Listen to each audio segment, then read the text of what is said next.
Welcome to the Capital News. I am your host, Alex Karitis. Today is September 24th, 2019. Thank you so much for joining me. So quite the eventful day that we experienced here on September 24th. Mark it down. This is going to be a historic day. And it's going to be something that leads to perhaps the impeachment trial of President Donald J. Trump, or it will be one of the biggest political fiascos ever for the Democratic Party. Maybe a little bit of both. Time will tell, but mark it on your calendar. This is a historic day. I was anticipating we were just going to do our regular rundown of the markets.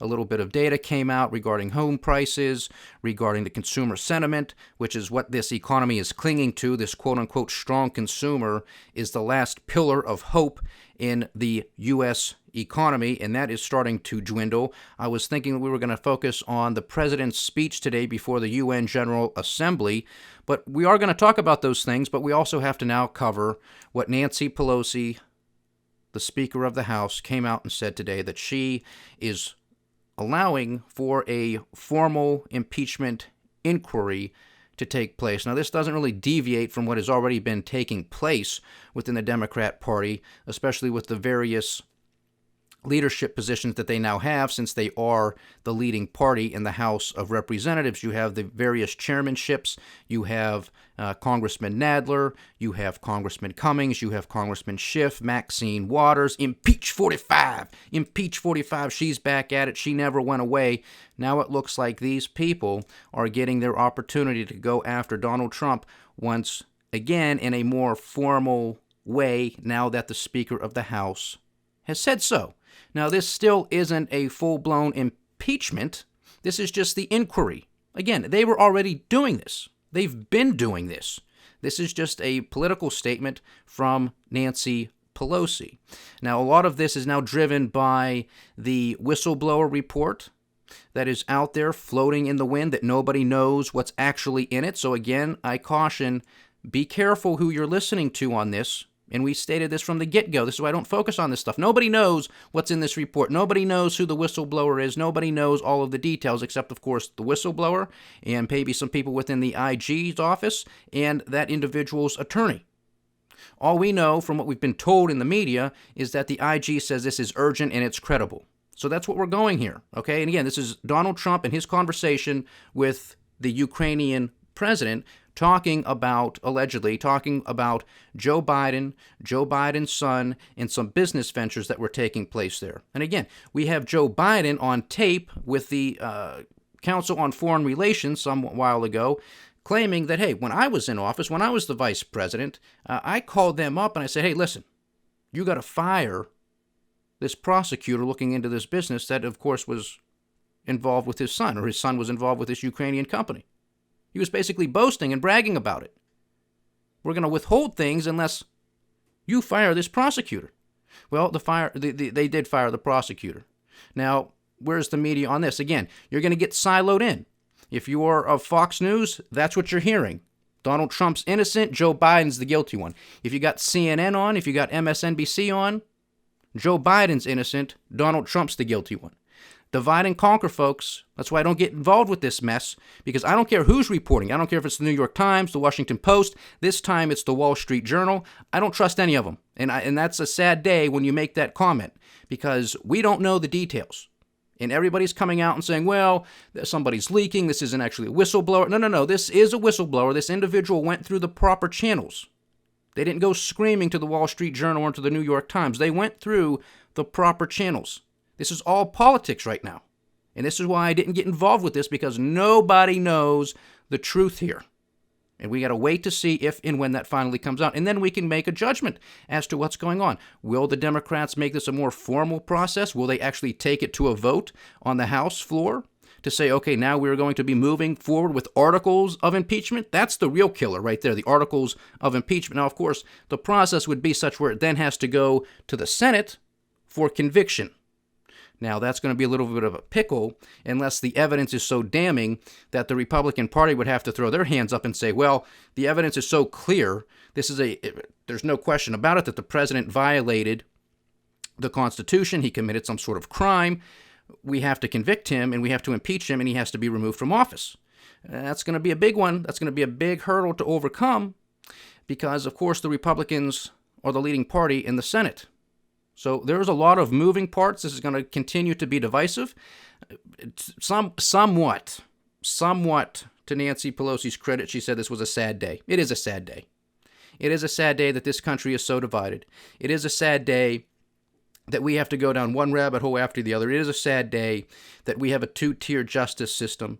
It is a sad day that everybody is siloed in. If it's your guy, he's scot-free. If it's the other guy, lock him up. This is not the way that this republic is supposed to be operating. We are on very thin ice here, believe me when I tell you. And what happened today is not going to make it any better. Furthermore, we have Donald Trump saying that he is going to release the transcript of this phone call that took place between Donald Trump and the president of Ukraine. And allegedly, Secretary of State Mike Pompeo was on the phone with his Ukrainian counterparts asking for permission or just making sure that it was okay to release those transcripts to make sure everything's okay. They said, sure, that we have nothing to hide here either. We don't know what the big hubbub is. So something is going to be released. Now, the question is, what is a transcript in the mind of Donald Trump? And that's a serious question, folks, because when I hear the word transcript, I think back to a few months ago when I took the time on several podcasts to read to you guys the transcripts, the testimony of Lisa Page and Peter Strzok, the former attorneys and agents within the FBI who were centered and focused around the Clinton email scandal and the Russia-Trump collusion conspiracy story. Remember that? So when I hear the word transcript, I'm expecting to see a piece of paper, okay, and it's going to have names on it. Let's say it has President of the United States, and then you're going to see some words. President of the United States, colon. Good morning, Mr. President. How are you doing today? Next line down, President of Ukraine, colon. Very well, sir. How about yourself? And continuing and continuing. That's a transcript to me. Now, this is supposed to be unredacted. What's a transcript in Donald Trump's mind? Is that a transcript or is it a summary? Well, we talked about this, we talked about that. I have no idea. But the interesting thing is, why would Donald Trump release anything unless he knew or he was innocent, that he didn't do anything? So this could be big pie in the face for the Democrats. Why they didn't wait an extra day, I have no idea. Or Donald Trump was simply waiting for them to do this so he could then come out and say, yeah, I'll release it. So this could truly backfire very quickly on the Democrats. And you had Senate Minority Leader Chuck Schumer of New York coming out and saying, well, we don't even care about this transcript because there's so much more that's waiting in the wings. There's so much more that this president has done. We don't have the full facts with the IG report, with the whistleblower complaint. So there's a lot of things still hanging out there. He can release whatever he wants. We're not clinging to it. So they're already preparing themselves. This is what they do. This is all politics. I mean, Nancy Pelosi's been around for a while. Chuck Schumer's been around for a while. These people know how to maneuver. They do. They didn't get to those positions of power without knowing how to be some smooth operators here or there, whether or not you like them, because that's true on the Republican side, too. The people who are at the higher echelons of the power structure, they're smooth operators in one form or another. That's how they got there. Whether you agree with them philosophically or not makes no difference. They're there. That's who we have to deal with. So that's the impeachment inquiry. It's a bunch of unknowns. I wish I could give you some concrete facts, but we don't have them. And guess what? Neither does CNN. Neither does MSNBC. Neither does Fox News. They don't. It's all speculation.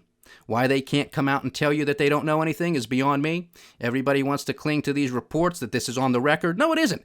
We were told this for the past 2 years. One news story after the other. Simply because the media comes out and prints a story does not make it fact. And that's, again, an unfortunate reality in the world we live. We don't know where this information is coming from. So take a deep breath. Let's hope, and this is a big hope, that the process works the way that it's supposed to work, that the IG can do their job, that this whistleblower can come forward before Congress, and that the truth can be made known, that this is a true transcript that is going to be released by the president in his White House, and I hope there's nothing wrong here. I really hope there's nothing wrong.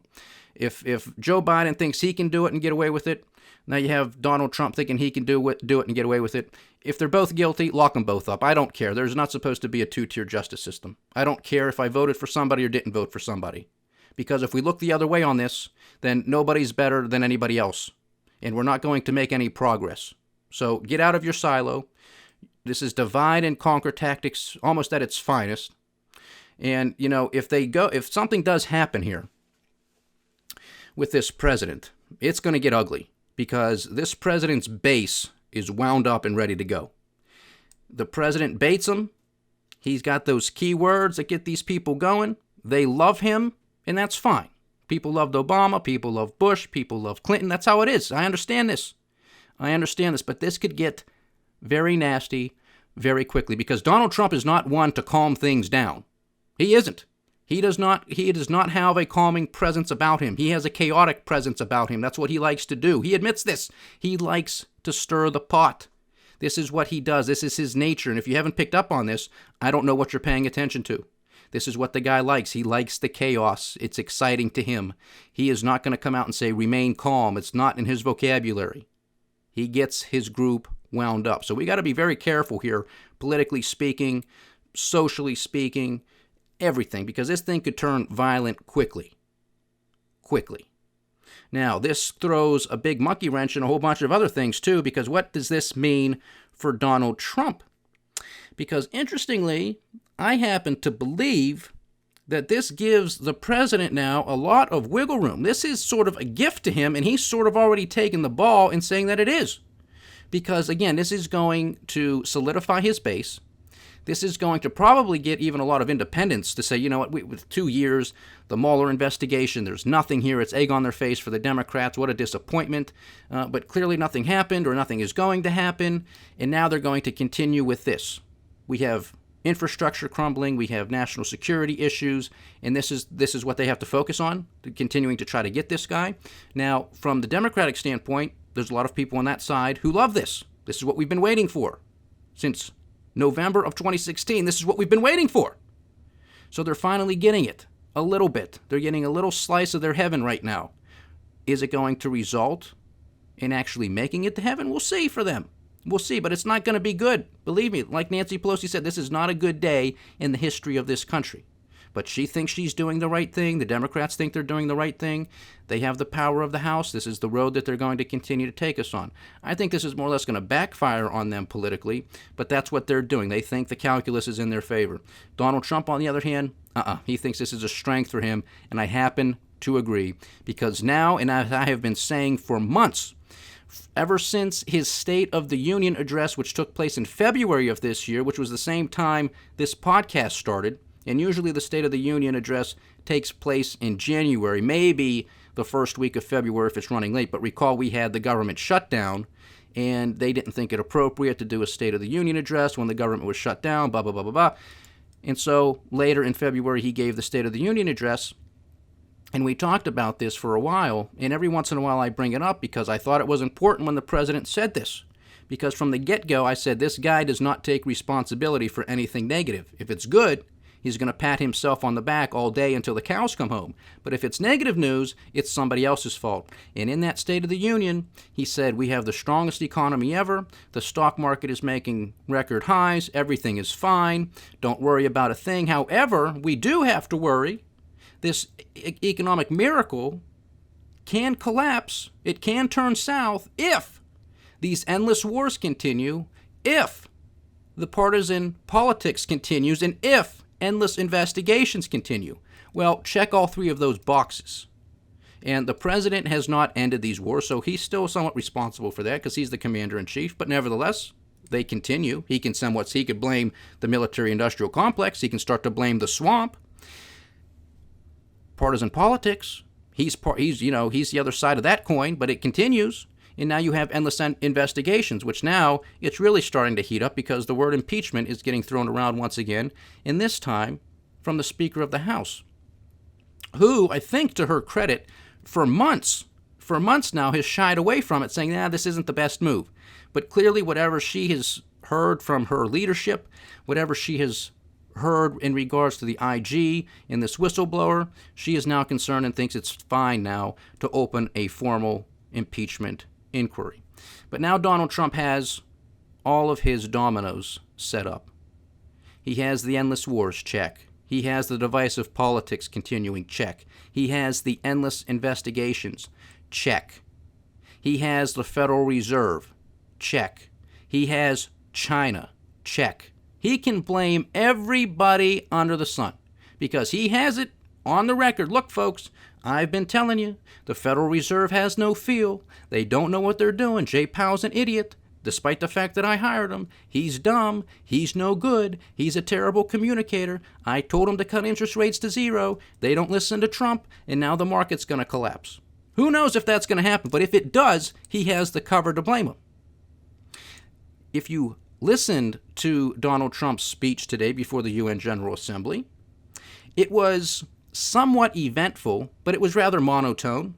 I didn't think it was anything spectacular. It wasn't much anything to be awe-inspiring by any sense of the imagination. And I do give the president some credit sometimes because on a few speeches, he has proven to be somewhat inspiring. And I said, that's a pretty good speech. That's presidential. That's what I was expecting from this guy. I thought all the showmanship, all of the tweets, all of the exaggerations was just a stunt. It was going to be put to the wayside once he sat in that office behind the resolute desk. The weight and the gravity of that office was going to weigh on this man, and he was going to put aside that showmanship. Well, I was wrong. He's not. He continues to take to Twitter. I feel compelled to respond to him because of this. I sent him letters. The question of the credibility of the office, it's a disgrace. That's what it is. It's a disgrace, but this is who he is, and this is how he's operating. I don't like it, but that's what he's doing. So, where does this leave us? Interestingly, in that speech at the UN, what was eventful, in my opinion, was his attacks on China. He was rather forceful about this, too. This was not warm and fuzzy. This was not beautiful letters. This was not a lovey-dovey relationship with President Xi. This was, you guys got a problem. I'm not going to sign a bad deal, which we know this. The president never said he was going to sign a bad deal. Now we have, well, the president, I'm not going to sign a partial deal. I want a complete and true deal. Because one of the other things that he mentioned in this speech was a difference between nationalism and globalism, in saying that globalists will lose. Patriots will win. And he is making nationalists synonymous with patriots. So if you're somebody who is of the mindset of Steve Bannon, a former advisor and strategist of the president, this is red meat to those people. They absolutely love that. This is nationalism versus globalism. The president is being strict, straightforward, and firm on this message. He's equating nationalism with patriotism. Okay? That's his argument. And he is calling out the Chinese, saying, look, they're hiding behind the rules of the WTO, that they're still classifying themselves and characterizing themselves as a developing country, which gives them some protections to allow them to put on extra protections against some trade barriers, so they can put up trade barriers. They can subsidize their industries a little bit more heavily because they are under the quote-unquote protection of that designation of a developed or a developing country. So President Trump is saying, no, enough of this. You're the second largest economy in the world. That's got to go. We were told when you entered the WTO you were going to play by the rules. You haven't, you're not, and it doesn't appear that you're going to be.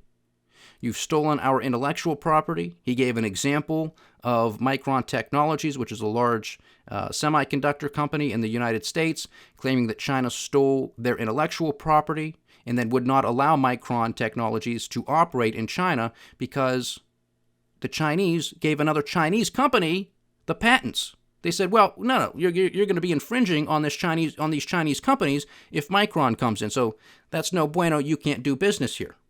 So there were no olive branches in this speech from Donald Trump to China.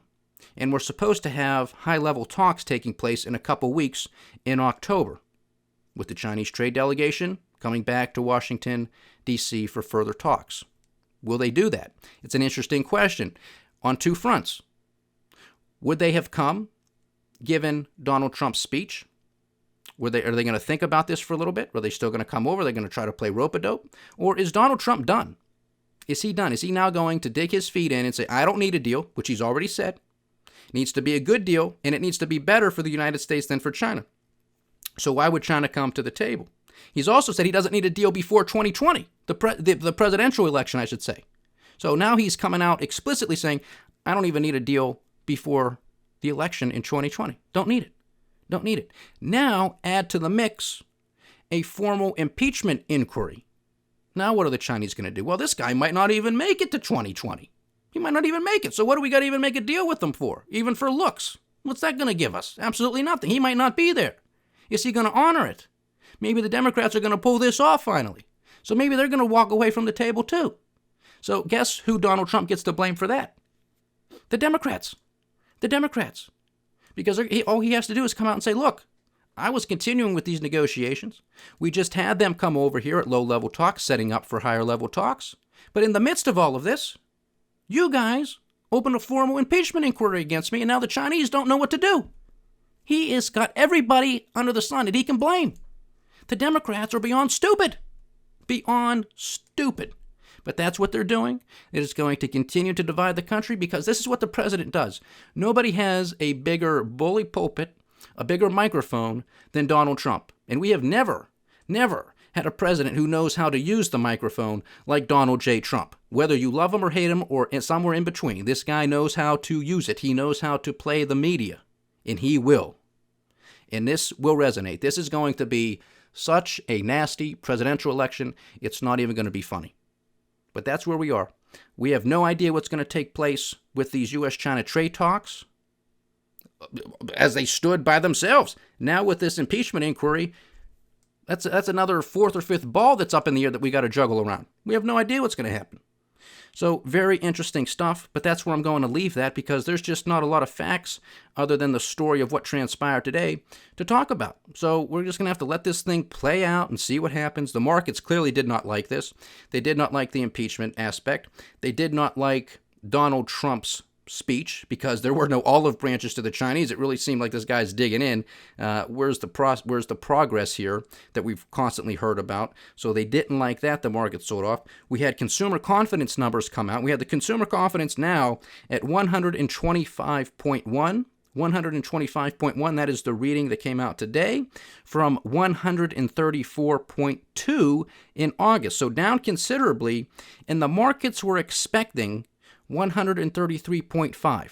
So the markets were expecting 133.5. We got 125.1. So not even close. And again, folks, this whole quote-unquote economic miracle, it's hanging by a thread on the U.S. consumer, the last pillar of hope. And let me tell you something. If we are clinging and basing our hope off of 300 million idiots who are over-leveraged, who are paying 20, 30% on credit cards for stuff that they don't need, that they can't afford, that they're never going to use, look out below. That's all I got to tell you. Because there's no capital expenditures. Imports and exports are dwindling. We got this trade war going on. We have everything is just slowing down, period. The trade war just exacerbates these problems. So there's nothing. The only thing that is keeping this market up is debt, more currency creation that we are now in the midst of. Make no mistake about it, QE4 is coming if it's not already here. We talked about that the other day. The balance sheet of the Federal Reserve has already started to increase. So de facto, that's QE4. It's just a matter of time before they come out and make it official, which we have been talking about here for quite a while as well. So it's money printing. It's a consumer that's over-leveraged. And it's a government that has $1 trillion deficit. And we have a president up there who's saying this is the greatest economy in the world. These things do not jive, but he will not take responsibility for anything negative that is going to come down the pike. And the Democrats just gave him a gift on a huge golden platter. To the markets. The S&P was down 25 points. The Dow lost 142 points. The NASDAQ gave back 119 points, a loss of 1.5%. The Russell 2000, the small cap index, gave back 25, also down 1.5%. The Dow Jones Transports gave back 0.5%, and the New York Stock Exchange gave down 0.7%.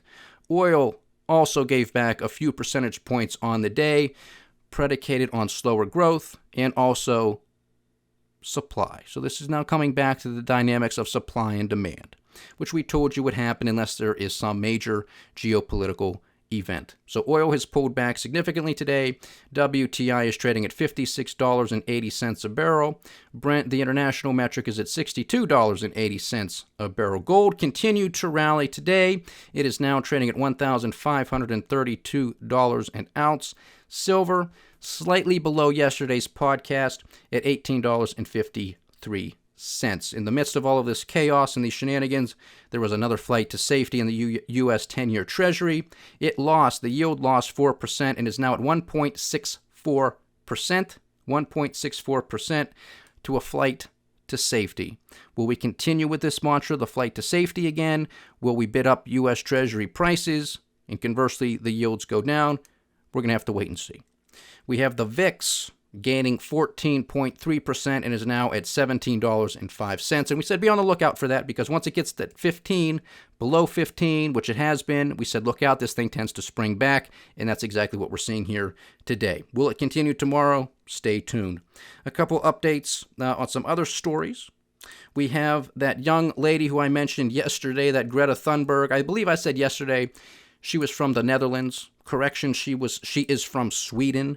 Again, and I said this yesterday, I wasn't following this young lady closely because I really don't care, but she's in the news, and I had to make a little bit of fun about this because I don't take my marching orders from 16-year-olds, so I wasn't that focused on it, but I do want to correct the record.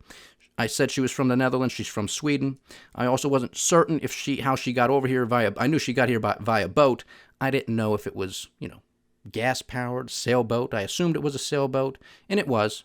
They're calling it a zero-emission sailboat. Wouldn't that just be a sailboat? I mean, the wind's powering you. What are you emitting?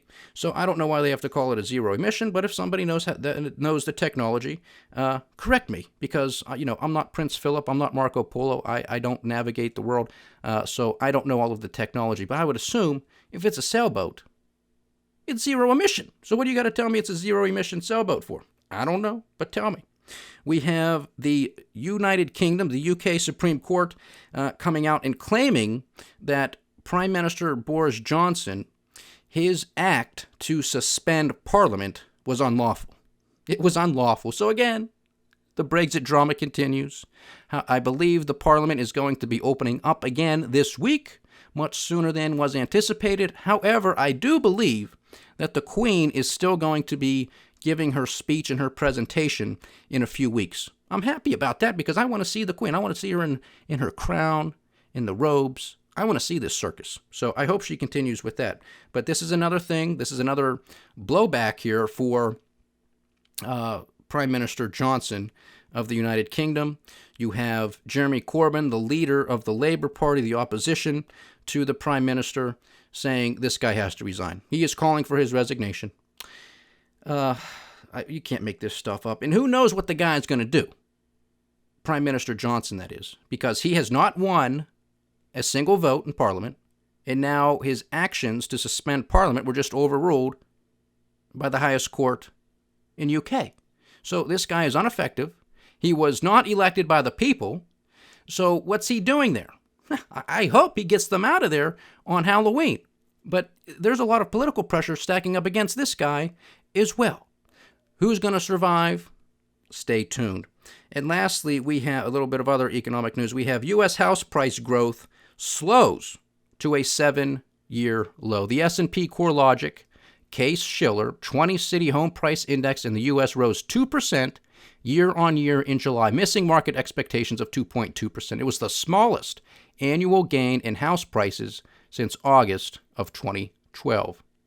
Phoenix recorded the biggest increase in home prices, followed by Las Vegas and Charlotte, while the smallest gains were seen in San Francisco, New York, and Los Angeles. Prices in Seattle also continued to drop. Now, you have to recall, in the depths of the subprime crisis, Phoenix and Las Vegas were two of the hardest hit communities. So it's no surprise to continue to see them rebounding and having some of the largest increases several years later. However, when it comes to San Francisco, New York, and Los Angeles, things don't look as good. And this is exactly what we've been talking about here for months. This is going to be a top-down, bottom-up squeeze in the real estate market because that's where all your high-end real estate is. San Francisco, New York, Los Angeles, and Seattle continues as well. High-tech cities, high-finance cities, big celebrity cities, high prices, starting to slow down. And I don't know if this is a sign of a bubble, but it does tend to have some historic correlation the largest residential building, the tallest residential building in the world, was just completed in New York City. And that typically coincides with a bubble and in the city in which it takes place. This happens with residential buildings, this happens with corporate buildings, or some hybrid thereof. Wherever the tallest building is, that's usually indicative of some sort of bubble that's about to burst. So that's the news we got here for today. It was quite eventful. We covered a lot here today, as we typically do, especially on these types of days. But the impeachment inquiry, what's next? Stay diversified, stay vigilant, and stay with the Capital News. I am Alex Koritis. Godspeed.